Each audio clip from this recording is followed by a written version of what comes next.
The following program was made possible by the generosity of those who have determined to hold fast to the true Roman Catholic religion, as expounded by the Roman Catholic Church before the disasters of Vatican II and the so-called New Mass.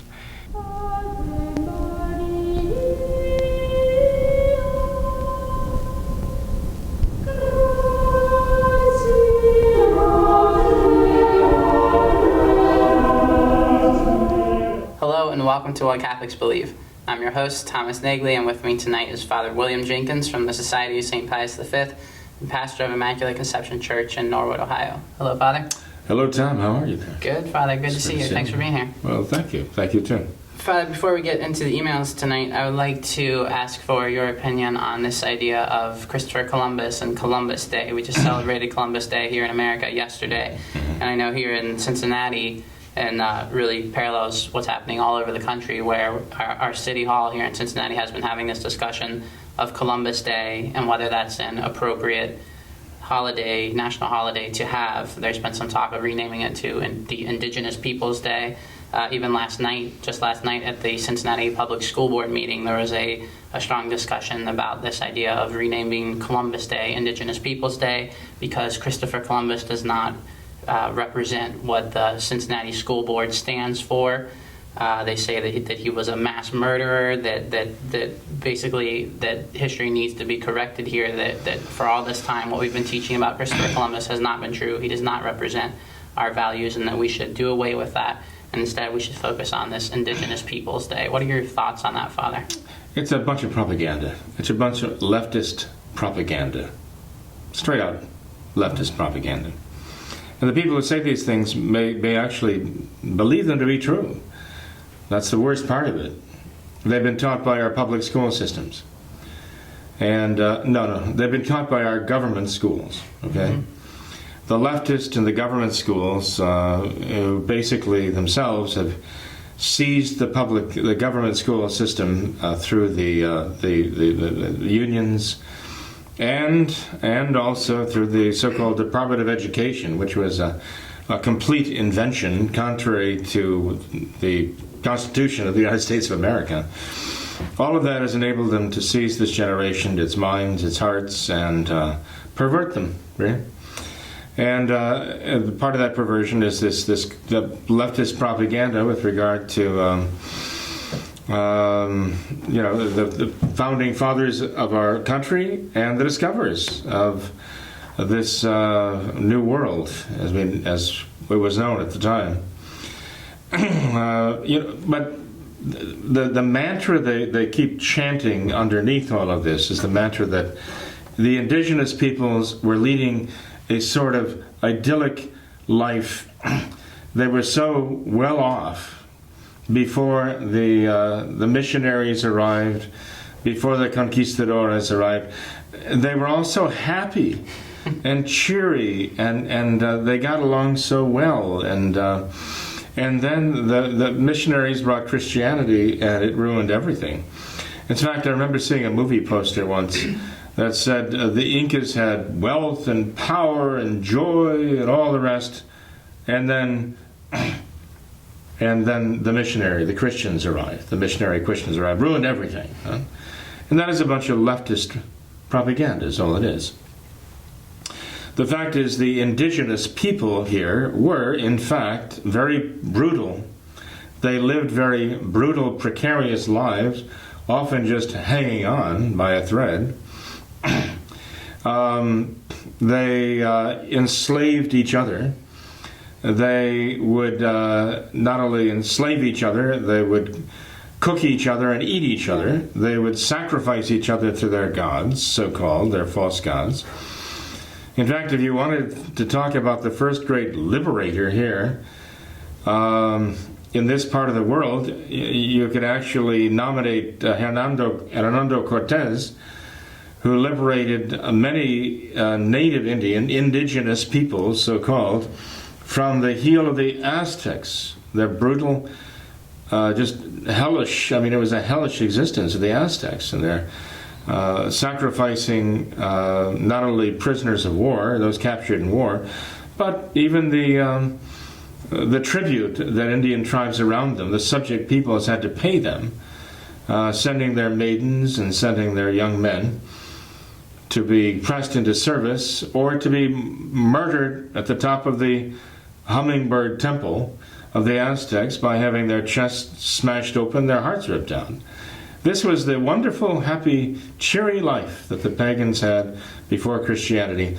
This is what Rousseau, Jean-Jacques Rousseau, and so on, portray as the noble savage, and this is what Margaret Mead propagandized with her anthropology, so-called, really misanthropology, trying to show that the pagan lifestyle before Christianity was like the Garden of Eden. It was all perfect, and then Christianity ruined everything.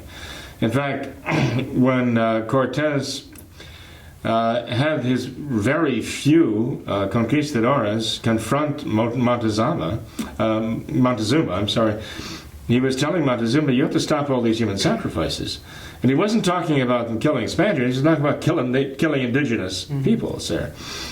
And Montezuma, would not relent on that because, let's face it, this is a devil worship, and this was their power. This is how they sold themselves to Satan. They were worshiping him, and he's the one who gave them power over all of their subject peoples. And they recognized that. They recognized this was at the root of their whole culture. You could not have Aztec culture without the human sacrifice.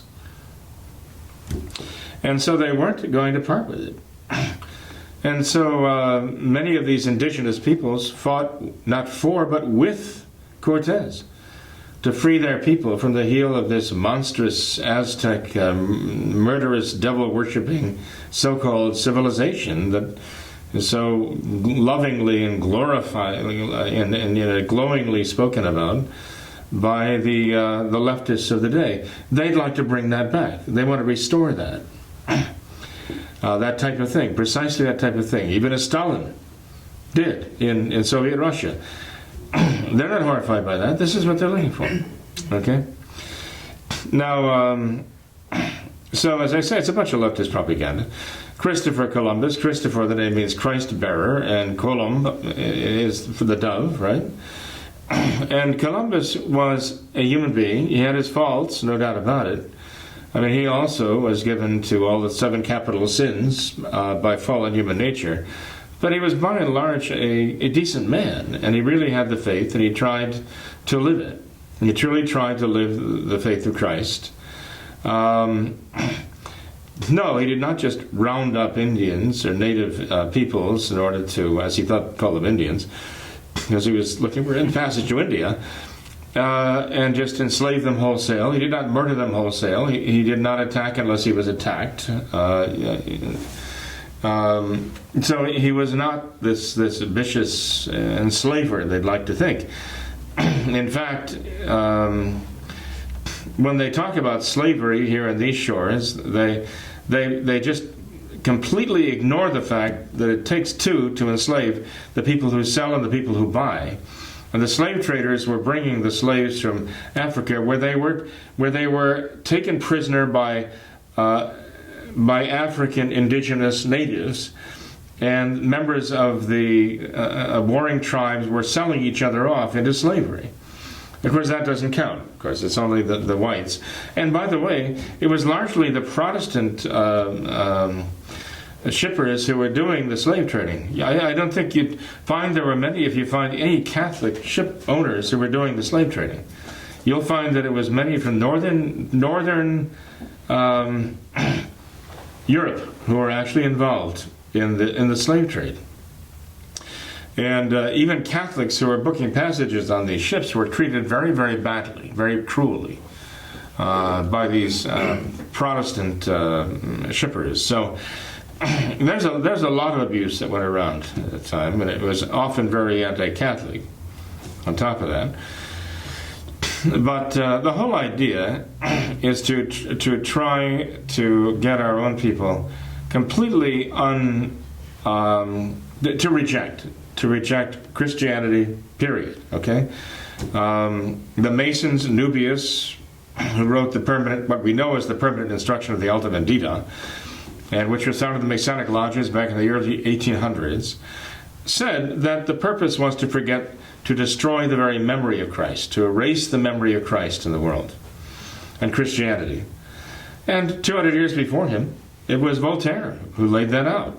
And Nubius says, our goal is that of Voltaire, to completely eradicate the memory of Christ and Christianity from the face of the earth. This attack on Columbus and the rest of them, but especially Columbus, I would say, because he was one of the more decent of them. I mean, there were some adventurers who were anything but Christian, and they were very cruel. Because they were in it for the gold and the power.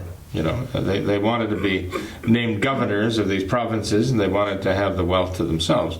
There's no doubt about it. There were people like that too. But Columbus was not one of these wicked individuals. I mean, he really did have faith, and he tried to live it. And that meant not only it meant faith, hope, and charity. It meant justice.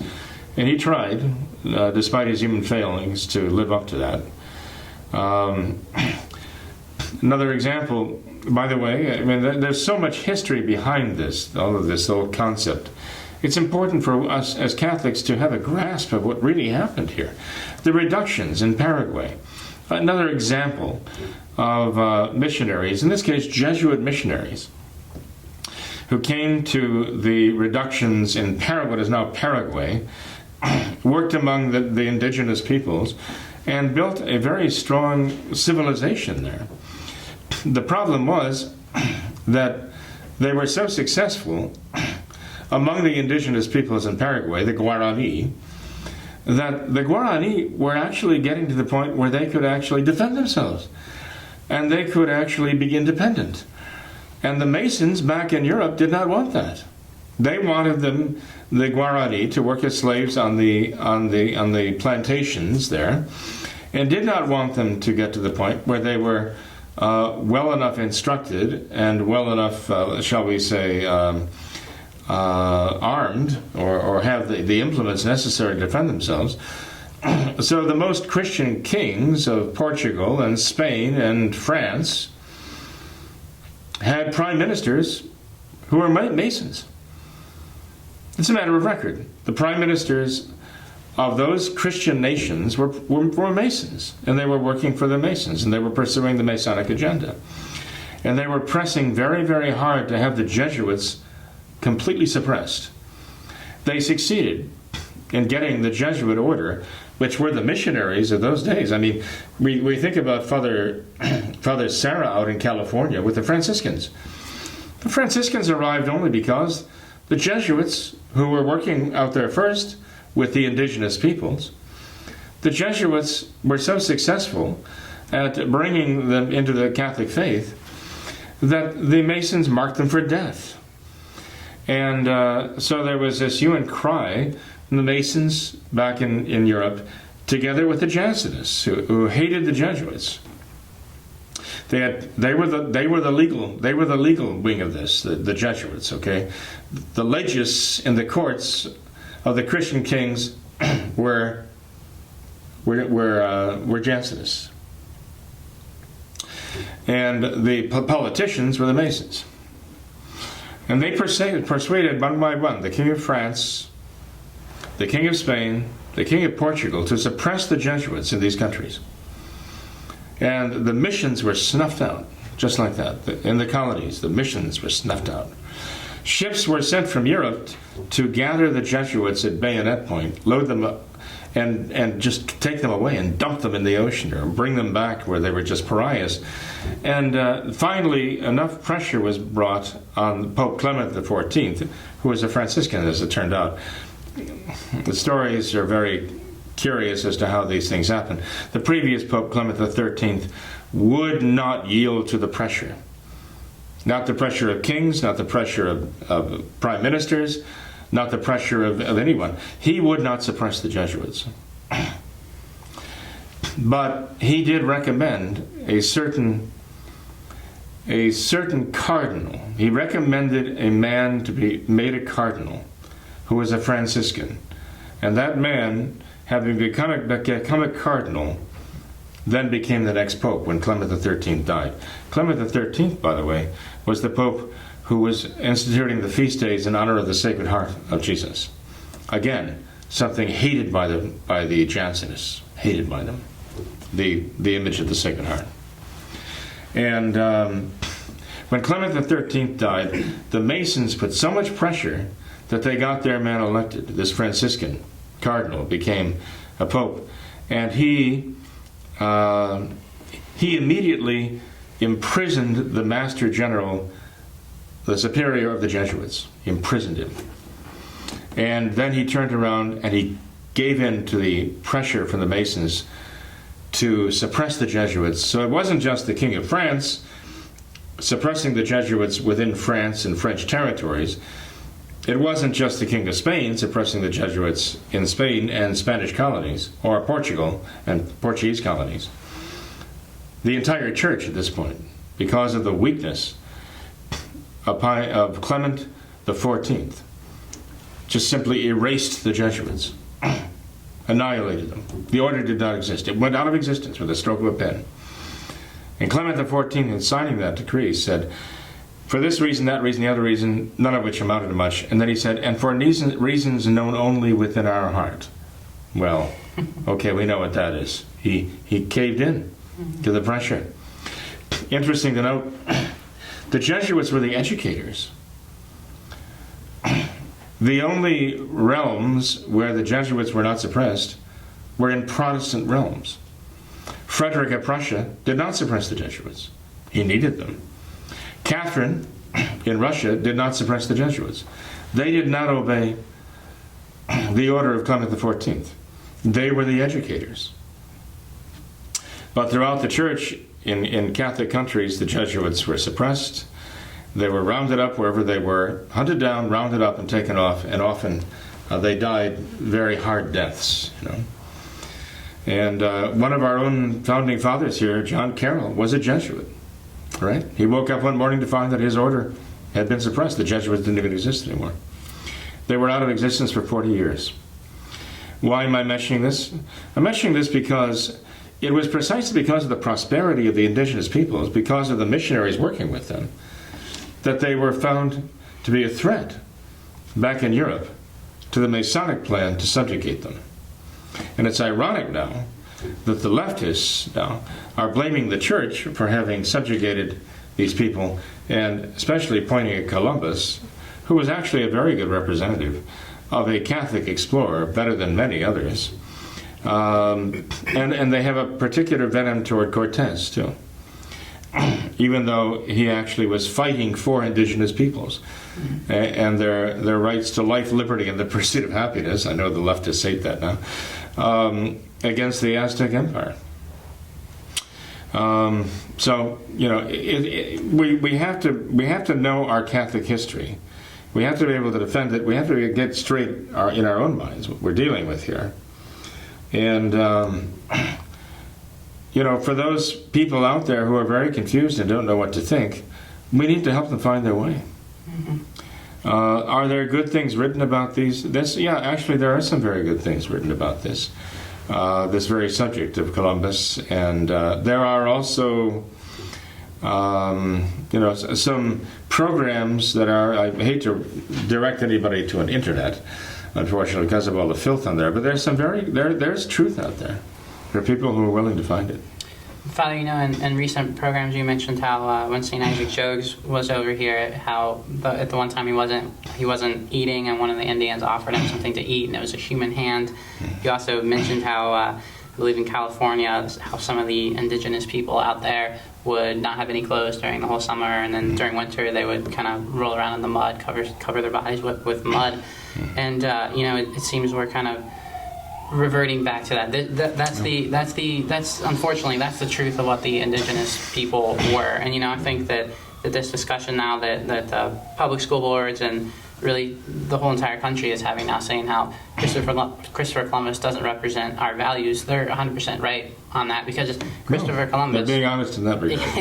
I mean, Christopher Columbus represented essentially Catholicism and a Christian nation, and what the indigenous people represent, and what it aligns perfectly with what this liberalism is doing and today. these people are all in favor of barbarism and savagery. That's what they want. And they're reverting exactly back to what they had with the indigenous people, where, I mean, you see how fast clothes are being shed in our society, and then we also have, I mean, with abortion, we have human sacrifice now. And look at the rise of cannibalism too. Yeah, and we have People wonder, how can this be? And we ask, how can it not be? Of course, this is what they're going. This is where they're pushing us right now, back to cannibalism. Yeah.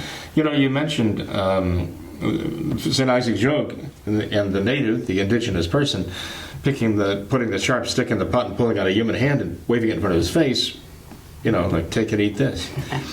Well, you know, when I talk about indigenous populations here, when they arrived, they found the Hurons in the Iroquois. And they were killing and torturing, they were torturing, killing, and eating each other. Yeah. That's the reality of indigenous populations. That was the norm. I'm sorry, it was not the Garden of Eden, as the liberals would like to have us believe. But what makes these indigenous peoples indigenous peoples? I mean, they were here when Columbus arrived, so now that makes them indigenous peoples because they got here earlier than Columbus. But who was here before them? And they took the land away from those people. Yeah. Let's go fight for them. And they took away the land from other people who were here before them. You know. So when they start talking about indigenous peoples, that doesn't make any sense at all, really. That's a good point, Father. You know, the filmmaker Dinesh D'Souza, he talks about that point often, where he says how there's this obsession with how when all the Europeans came over here, they conquered all this land, they stole all this land. Well, who were they stealing it from? Because if you look at the history of what actually happened, all the Indian tribes were constantly stealing land from one another. So how can you say that it actually belonged to this tribe when there's a history that just goes back forever, since the beginning, of just constantly shifting all this territory, all this land was constantly being fought over and constantly changing hands. So it's kind of silly. It gets back to tribalism. Yeah. I mean, that's the indigenous life, tribalism, right? If they're members of your tribe, there's loyalty. If they're not, eat them. Torture them and eat them, right? Yeah. And this is what Columbus found when he came. This is what the North American martyred Jesuits came. That's what they found. And, this is the reward they get from the pagans now who want to revert to paganism, who blame them for taking them away from that tribal life. They want that tribal life where most of the people are nothing but enslaved. They're enslaved populations by an empire. So I'm glad you brought that up here. There's a lot more that could and should be said, and I guess we'll have to draw the line.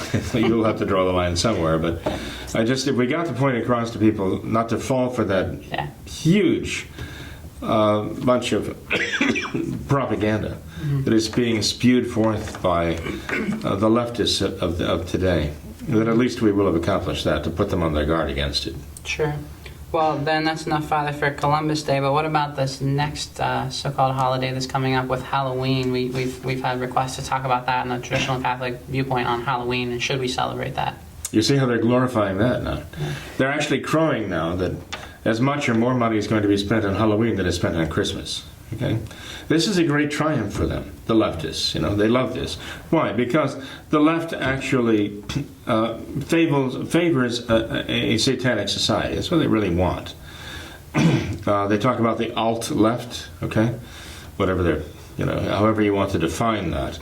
But they really are directed toward neo-paganism, Satanism, and all the rest. Okay, this is what they favor, and this is the society they want.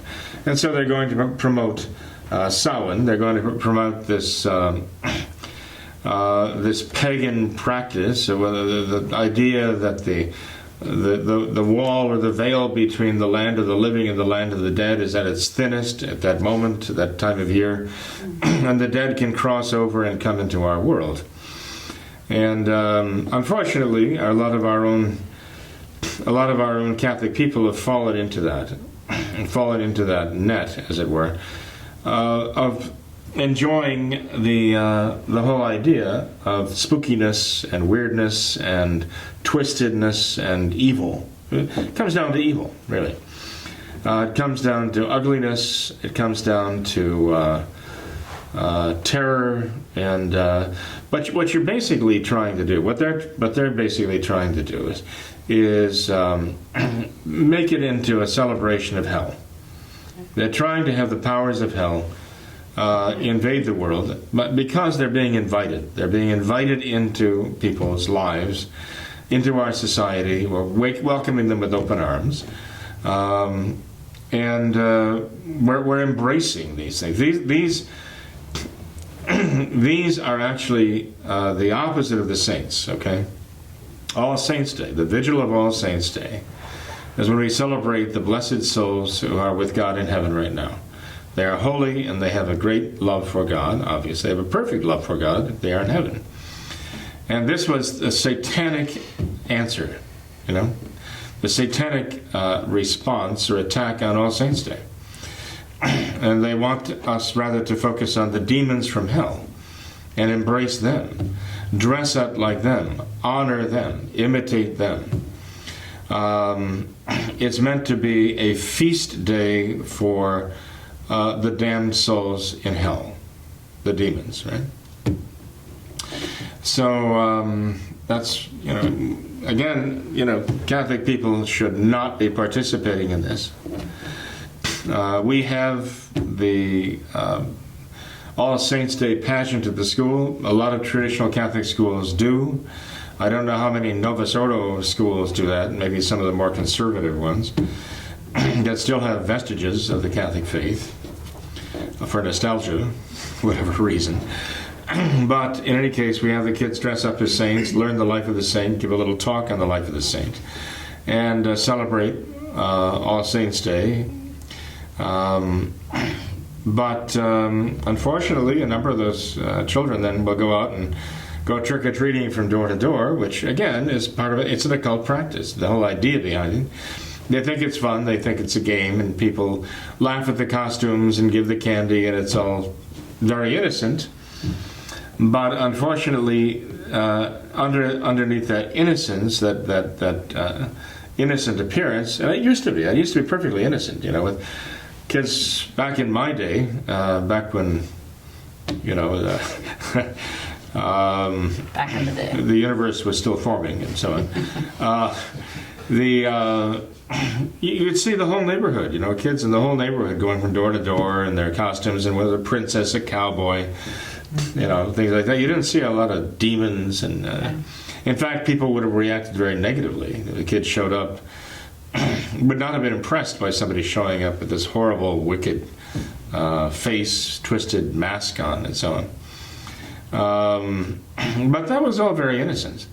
But now we've got parents almost afraid to send their children around like that from door to door because of who might be living next door, the guy who's on the registry, right, down at the police department, or people slipping something in the candy for the kids and think it's pretty funny, or who knows what.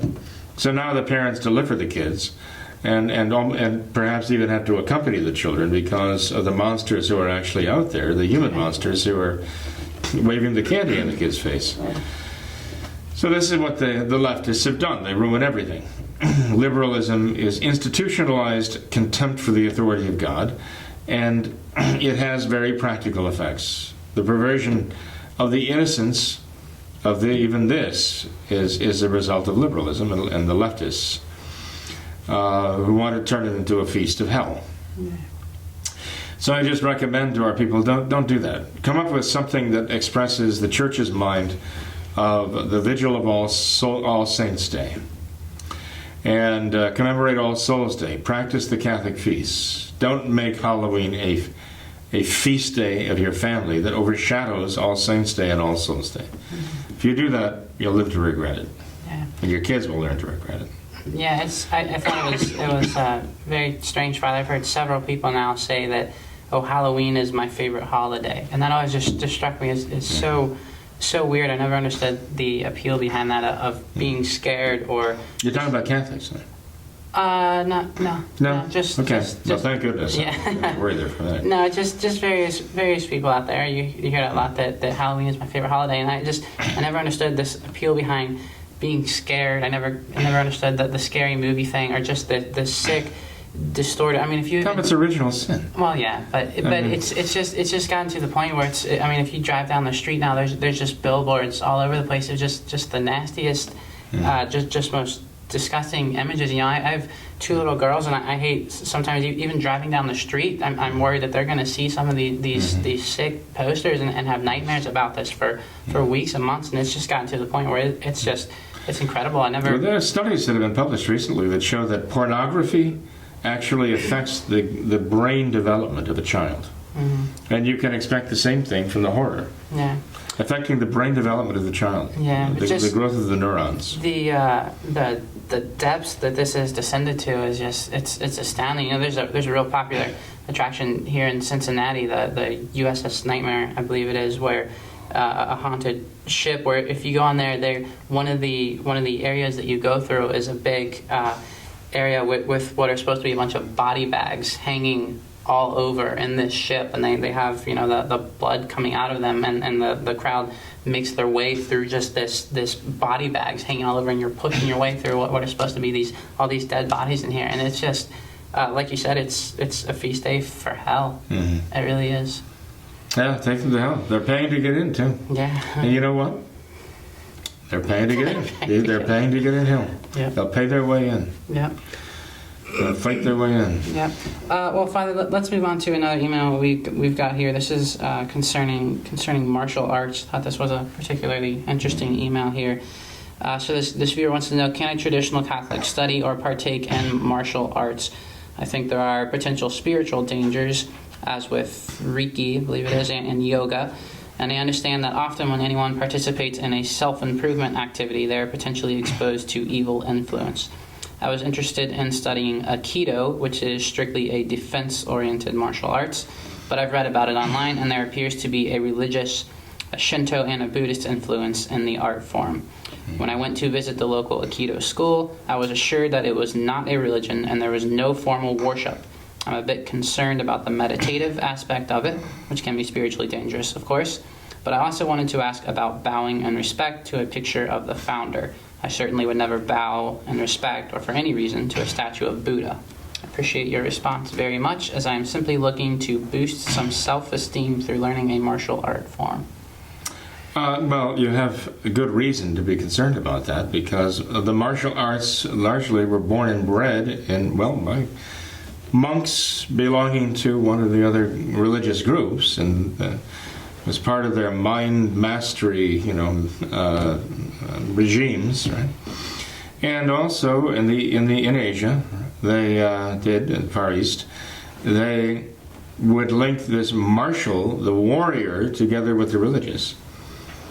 One might say, well, that is similar, then, wouldn't it be, to our own military orders in the Catholic Church? And the answer is, well, similar only insofar as you had some quote-unquote religious foundation tied with the martial arts, but the martial part of it, the warrior part, had to do with fighting for Christ and not conquering indigenous peoples, but actually the missionaries were there to give them the truth and the love. That was supposed to be the way their hearts were conquered, their souls were conquered, not by martial artists going in and beating them up. Okay, so it was the martial, the military orders in the church were they came to be for the sake of defense, especially against Islam and the aggression of Islam. The martial arts in Asia are part of their religion. They're tied. Even the physical practice of the martial arts is considered to be like a religious practice or a philosophical. We can't even call it so much religious as philosophical. It's kind of an Asian philosophy. These things are basically philosophies. What you and I think of as religion, that's not what those are. I mean, Buddhism is not a religion in the sense that Catholicism is a religion. Buddhism is more or less a philosophy. The same with Shinto is kind of an Asian philosophy, So I have to be careful about this. But unfortunately, the philosophies of the Asia are an attempt to explain reality, life, and the purpose of life and so on.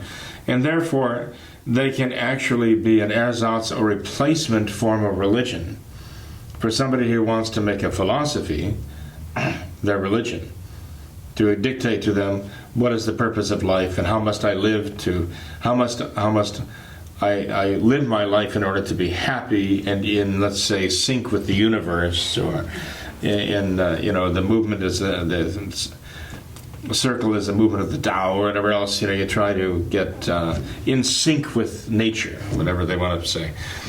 That can become a kind of ersatz religion, basically a godless religion as far as we're concerned, because if they don't have the concept of God that we have, they don't have that concept of any of these Asian religions.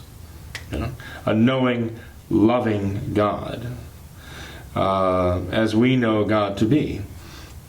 The idea of the Force, I mean, who was it? Spielberg, right? Behind this, the Star Wars things.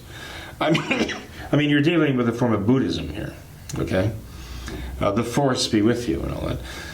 And some people want to interpret that to be somehow corresponding to a God, but it's not, okay? It is actually a Buddhist form of philosophy, and who's one of the most popular characters? The guy with the pointy ears, right? The little monk. What's his name? No idea. You don't know. Yoda. Yeah. Okay, not Yoda. Okay. And of course, he's the all-wise and has great powers and so on. Yeah. The powers of mind. So. So this is Buddhist. It's actually a kind of Buddhist propaganda. Mm-hmm. Really. Got the kids starting to think in these terms, And the dark side of the Force and the light side of the Force, I mean, yin-yang, the whole thing. I mean, it all fits together. It's not Christianity in any way. This is Buddhism, or some form of it anyway. Hollywood Buddhism, you want to call it that. But, he has every reason to be worried about it. There's nothing wrong with the martial arts practiced as a physical exercise. Nothing wrong with that at all. It's when it's tied to some kind of mystical philosophy of the East that we cannot have anything to do with it. Sure. And so, if you can find a teacher, and they are out there, who has completely separated the mastery of the art of it from the false philosophy, the false philosophies of Asia, then you can indulge in this profitably, right? But again, don't go in, don't bow to Buddha, don't bow to the picture of the founder as an act of homage. The bows that take place ordinarily are not worship so much as just a token of respect, right? Mm-hmm. So to bow to your opponent is one thing. To bow to a picture of an absent founder, as though he's some sort of a spiritual mentor. Yeah. No, we don't do that. Yeah, Father. I'm not sure if it varies on a teacher by teacher basis or a type of martial arts basis. But I remember growing up for many years, I took Shotokan karate, and as far as I remember, that seemed to be very beneficial as far as exercise, and I thought it was also useful and kind of neat to learn all these different self-defense techniques. So I don't know if that particular type of karate or something like that would be more divorced from that idea of spiritualism, or if it just happened to be just the sensei. John, I think it depends on the teacher. Yeah. Okay. If you have a Western teacher who just appreciates the value of the art itself, and doesn't mix, let's say, shall we say, strains out the false philosophy and the Oriental mystical religion part of it, and just takes the art for what it is, it can be very good. Sure. Finding the right teacher to do that, though, is the task. Sure. All right, let's move on then, Father. We have another question we've had for a while now, where this viewer says, I want to make a shrine in my home for the image of our Lord's Sacred Heart. I was wondering if it's okay if I use a chalice as part of it, out of respect for the sacred vessels, or should a lay person not own one? Well, a chalice is ordinarily consecrated. If it's been put up for public sale, like a jeweler or a antique dealer, it loses its consecration. As soon as it is bought or sold, it loses the consecration. But one has to remember, a chalice has been made for the Mass. Mm-hmm. And if it is really a chalice, I mean, if it's according to the specifications of the traditional Catholic Church, if it really is a chalice, and it was made for the Mass or has been used at the Mass to hold the precious blood of our Lord, it shouldn't just be used as part of a shrine or a display of any kind, really. I mean, the Vatican does have chalices on display, I understand that, and has them behind glass, and they're respected. But for a private individual to keep a chalice as part of a shrine display, I would say, I would discourage it myself. Would I tell them that it's morally wrong to do that? Well, if they bought it at public sale, let's say to rescue it off the shelf of an antique shop, that's a good thing. It would not be consecrated. In fact, a priest would have to have it reconsecrated before he could use it in Mass. In any case, so it wouldn't be wrong for the layman to touch it in that case. But, just getting back to the fact that if it held the precious blood, it has to be treated with a great deal of reverence. And, if it's put in a place where it's just going to be left out gathering dust for its symbolic value, no. If it was made for the altar and it's really worthy, in a sense, worthy to be used as a chalice, then that's really what it was meant to do. And I would say that the right thing to do with a chalice like that is to restore a traditional Catholic priest and let him bring it back into service at the altar where it belongs. Sure. All right, well, we talked about the chalice. Now let's talk about the Eucharist. We have a viewer here who asks to please have Father Jenkins talk about the validity of Novus Ordo reception of the Eucharist. I've tried to get my sister and brother-in-law, who was ordained as a deacon in the Novus Ordo, that reception of the Eucharist in the hand is sacrilegious because reception in the hand is a sin of man-centered pride, and it's also a lack of reverence for Jesus. I tried to tell them about the errors of Vatican II, but they don't want to talk about this subject. I pray that they may open their minds to the truth about the schismatic rite of the new Mass and the Eucharist, but they would not accept the fact that the result of Vatican II is a loss of faith. I am concerned about their salvation. And with good reason. If they're not listening to you about the errors of Vatican II, they've turned a blind eye to the evils, resulting in the loss of faith. And the adage, none is so blind as he who will not see. If they will not allow themselves to see it because they're invested in the Novus Ordo, then that's a serious problem. In other words, they need a serious grace. Are there precedents? Yeah, look at St. Paul. Right? Look at St. Paul, how he, by a miracle, was humbled and then was allowed to see the truth, right? And there are a goodly number of other examples, even in our own day, of people who were invested in the Novus Ordo, even Eucharistic ministers, who came to recognize that this is wrong. It sort of hit them all at once, so like a flash of light or grace in the soul, that suddenly they realize there's something wrong with this. And we have to pray for them. And it's good that you're trying to talk to them. It's good for you trying to make them see the truth. So don't necessarily stop talking to them to make them think that you've changed your mind or it's not important to you anymore. Continue, but try to ask God to give you the grace to say the right thing in the right way. But above all, for every word you say to them, say 10 or 100 words to God in prayer for them, because they need the grace, the interior grace necessary to see this.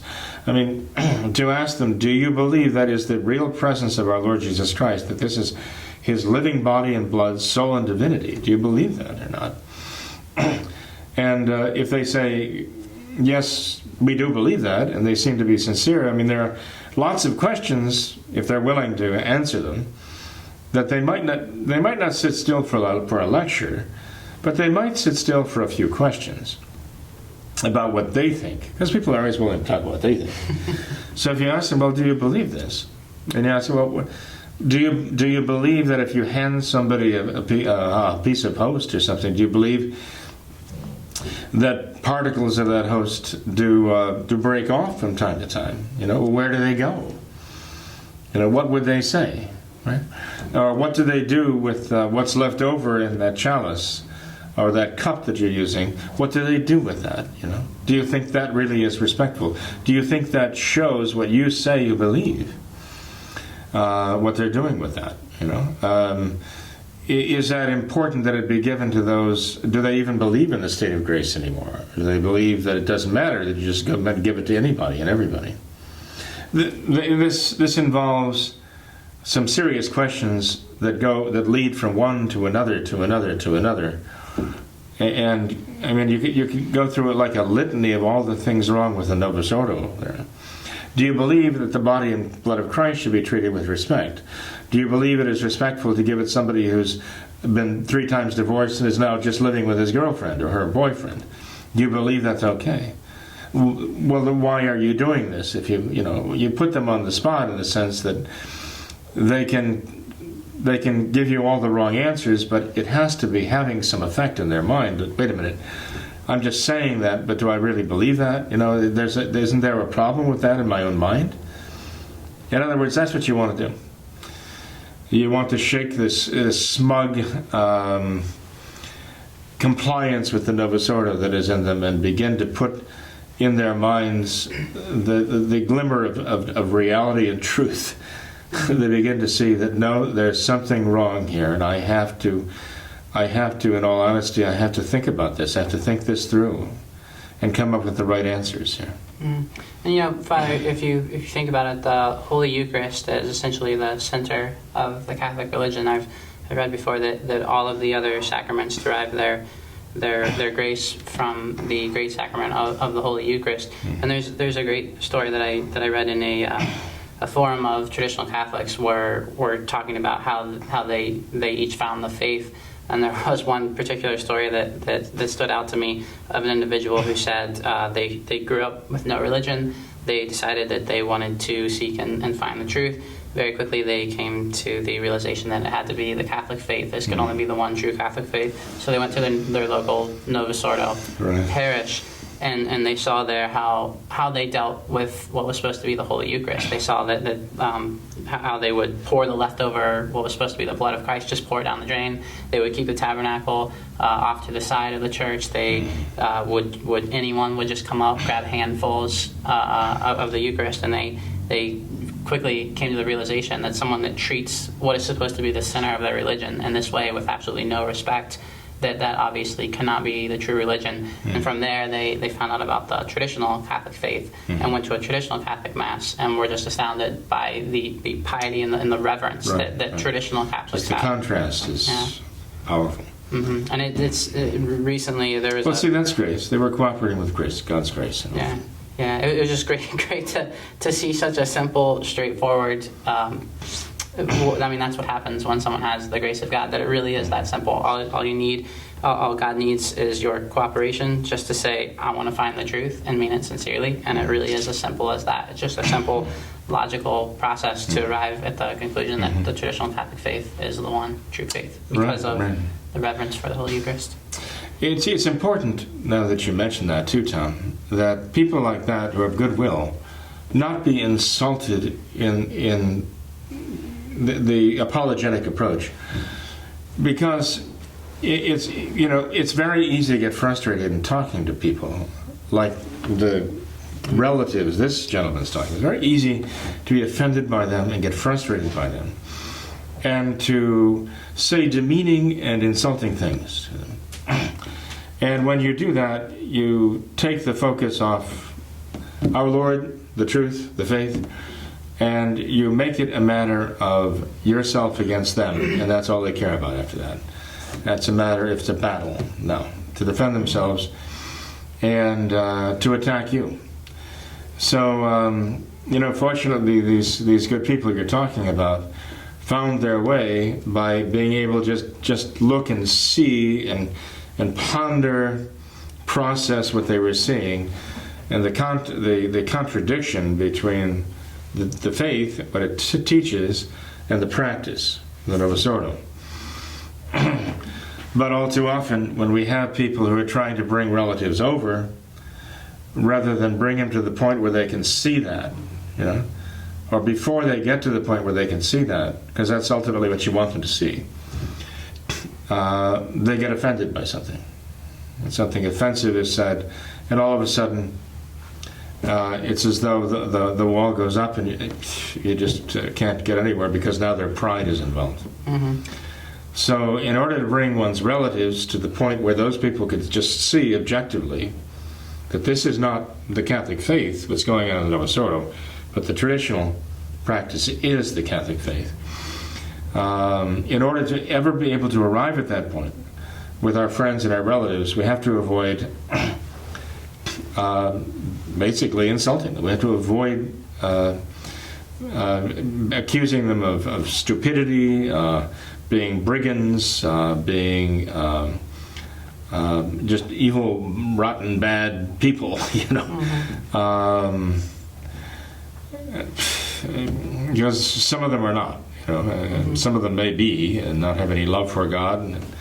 But I'll tell you, we can actually be the worst enemies of the conversion of souls if we let our pride get in the way. Mm-hmm. And I would say, Father, that if the Holy Eucharist is the center of the Catholic faith, then it seems that it would logically follow that this would be one of the toughest things to accept. This would require the most grace to accept. And if you read in the Gospels, when our Lord was talking of the institution of the Holy Eucharist, this was the time when so many of his followers just turned and walked away because it was such a hard saying. But he promised to give his body and blood. Mm-hmm. So this seems like an instance when patience is really required to understand that this is the center of the Catholic religion. So this might require the most grace to accept. Well, you're right. That would take a lot of grace, right? This is a hard saying, they said when they walked away from our Lord.